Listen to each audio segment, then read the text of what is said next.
If you're already familiar with Udemy, then you don't need to watch this video. But if you are not familiar with Udemy, then this will be your course dashboard.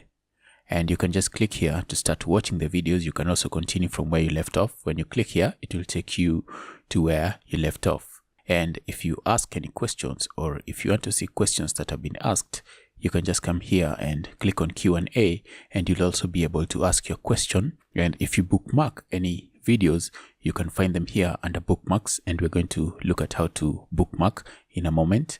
And you can also look at all the announcements that I've made in the course in the past. So you just click here and you'll see all the announcements. And if you want to leave or edit your review, you can just click here. So I'm an instructor, I cannot review my own course, so you'll be able to click somewhere there. For me, if I click here, it's going to take me to all the reviews. Let me just click here so that you can see how the videos will look like for you. So the videos will be like this, and you can see we have different things here. If you hover, you bring your mouse here, you can see that you can go back to the dashboard, and if you go back to the dashboard, it will take you back to the window where we've just come from, and that's the dashboard.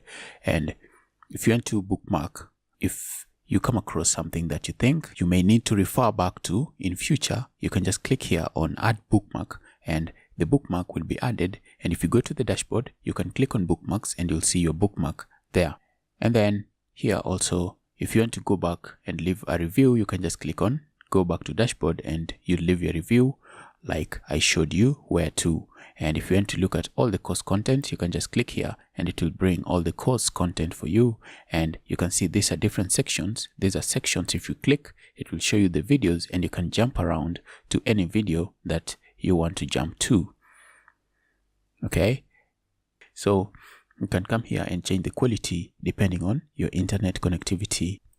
So that's pretty much it for this video. You can also speed up the video if you want to, or you can rewind 5 seconds in the video if you want to. And if you want to create a question about this video, you want to ask a question specifically about this video or the course entirely, you can just click on browse Q&A, and you can see questions which were asked based on this video. And you can also click here to ask your own question, and I will be able to help you. All right, so if you need any help, click here, ask your question, and once you've watched a few videos, make sure you go to the dashboard and leave your review. Udemy will definitely prompt you to leave your review. If you think that it's too early, then you can just ignore it for the moment and leave it later. Or if you're satisfied, you can leave the review there and then. So that's it for this video. And in the next video, what I'm going to do is I'm going to go through what we're going to cover in this new updated Mailchimp course. So I will see you in the next video.